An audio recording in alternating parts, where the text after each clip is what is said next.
rendons grâce à Dieu le Père de notre Seigneur Jésus-Christ, et nous ne cessons de prier pour vous, ayant été informés de votre foi en Jésus-Christ et de votre amour pour tous les saints, à cause de l'espérance qui vous est réservée dans les cieux, et que la parole de la vérité, la parole de l'Évangile vous a précédemment fait connaître. Il est au milieu de vous, et dans le monde entier il porte des fruits et s'accroît, comme c'est aussi le cas parmi vous, depuis le jour où vous avez entendu et connu la grâce de Dieu conformément à la vérité, d'après les instructions que vous avez reçues d'Épaphras, notre bien-aimé compagnon de service. Il est pour vous un fidèle ministre de Christ, et il nous a appris de quel amour l'Esprit vous anime. C'est pour cela que nous aussi, depuis le jour où nous en avons été informés, nous ne cessons de prier Dieu pour vous. Nous demandons que vous soyez remplis de la connaissance de sa volonté en toute sagesse et intelligence spirituelle, pour marcher d'une manière digne du Seigneur et lui être entièrement agréable, portant des fruits en toutes sortes de bonnes œuvres et croissant par la connaissance de Dieu, fortifié à tous égards par sa puissance glorieuse, en sorte que vous soyez toujours et avec joie persévérants et patients. Rendez grâce au Père qui vous a rendu capable d'avoir part à l'héritage des saints dans la lumière. Il nous a délivrés de la puissance des ténèbres. Il nous a transportés dans le royaume de son Fils bien-aimé, en qui nous avons la rédemption, le pardon des péchés. Le Fils est l'image du Dieu invisible, le premier-né de toute la création, car en lui ont été créées toutes les choses qui sont dans les cieux et sur la terre, les visibles et les invisibles. Trône, dignité, domination, autorité, tout a été créé par lui et pour lui. Il est avant toutes choses, et toutes choses subsistent en lui. Il est la tête du corps de l'Église. Il est le commencement, le premier-né d'entre les morts, afin d'être en tout le premier. Car Dieu a voulu faire habiter toute plénitude en lui. Il a voulu par lui réconcilier avec lui-même tant ce qui est sur la terre que ce qui est dans les cieux, en faisant la paix par lui, par le sang de la croix. Et vous, qui étiez autrefois étrangers et ennemis par vos pensées et par vos mauvaises œuvres, il vous a maintenant réconciliés par sa mort dans le corps de sa chair, pour vous faire paraître devant lui saint, sans défaut et sans reproche, si du moins vous demeurez fondés et inébranlables dans la foi, sans vous détourner de l'espérance de l'Évangile que vous avez entendu, qui a été prêché à toute créature sous le ciel, et dont moi, Paul, j'ai été fait ministre.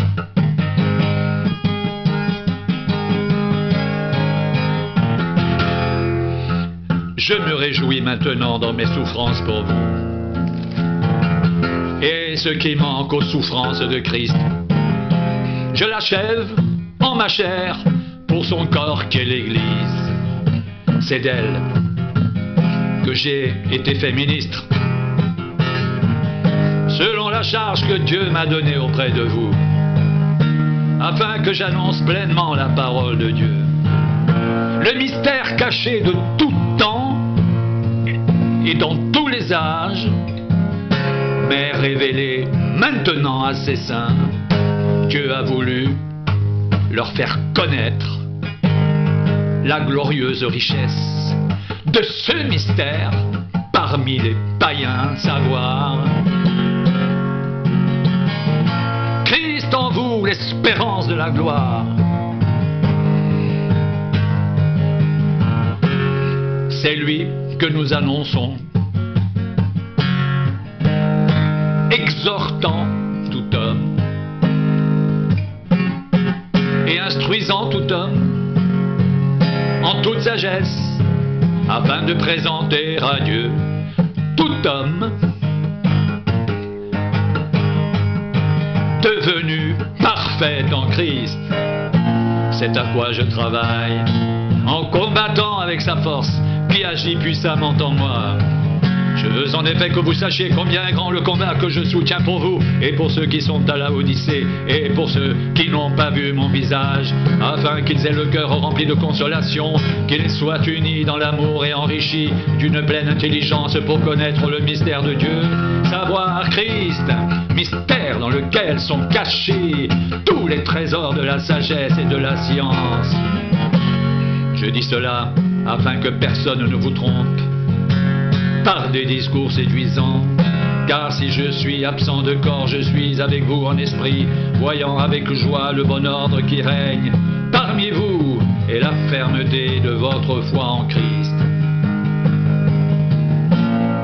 Ainsi donc, comme vous avez reçu le Seigneur Jésus-Christ, marchez en lui,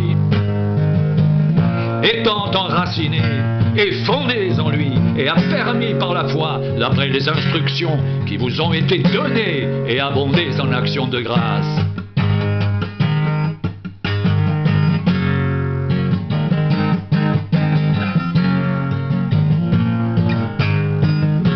Prenez garde que personne ne fasse de vous sa proie par la philosophie et par une vaine tromperie s'appuyant sur la tradition des hommes, sur les principes élémentaires du monde et non sur Christ, car en lui habite corporellement toute la plénitude de la divinité. Vous avez tout pleinement en lui, qui est le chef de toute domination et de toute autorité.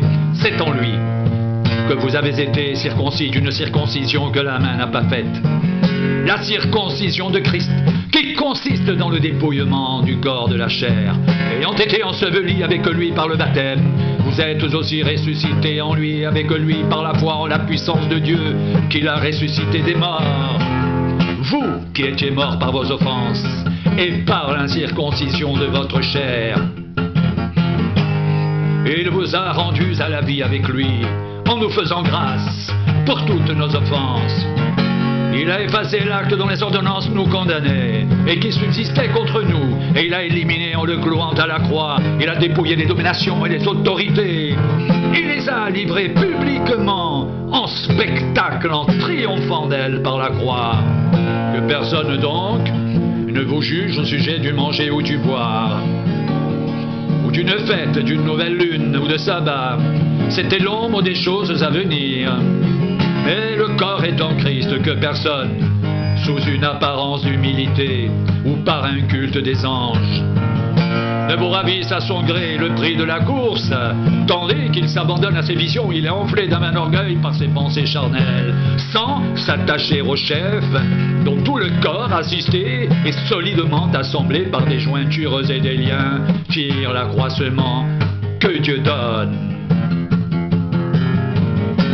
Si vous êtes mort avec Christ aux principes élémentaires du monde, pourquoi, comme si vous viviez dans le monde, vous impose-t-on ces préceptes? Ne prends pas, ne goûte pas, ne touche pas, préceptes qui deviennent pernicieux par la vue et qui ne sont fondés que sur des ordonnances et des doctrines des hommes. Ils ont en vérité une apparence de sagesse, en ce qu'ils indiquent un culte volontaire de l'humilité et le mépris du corps, mais cela est sans valeur réelle et ne sert qu'à satisfaire la chair.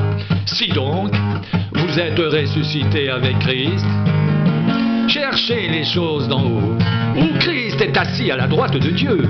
Attachez-vous aux choses d'en haut et non à celles qui sont sur la terre, car vous êtes morts et votre vie est cachée avec Christ en Dieu. Quand Christ, votre vie, paraîtra, alors vous paraîtrez aussi avec lui dans la gloire. Faites donc mourir ce qui dans vos membres est terrestre, la débauche, l'impureté, les passions, les mauvais désirs et la cupidité qui est une idolâtrie. C'est à cause de ces choses que la colère de Dieu vient sur les fils de la rébellion. C'est ainsi que vous marchiez autrefois, lorsque vous viviez dans ces péchés.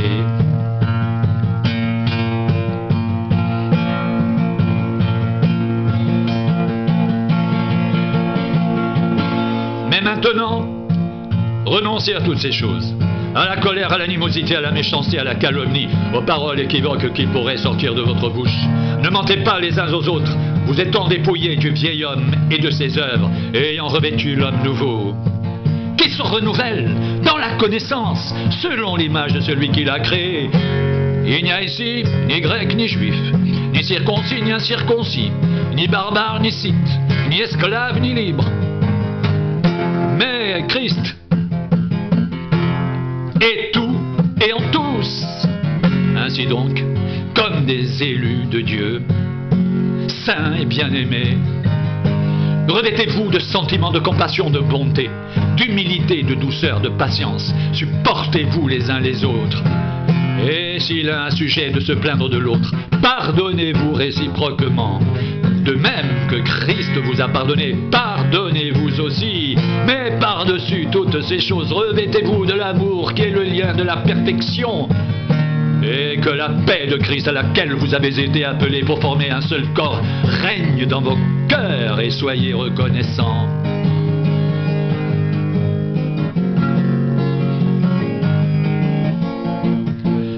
Que la parole de Christ demeure en vous, dans toute sa richesse.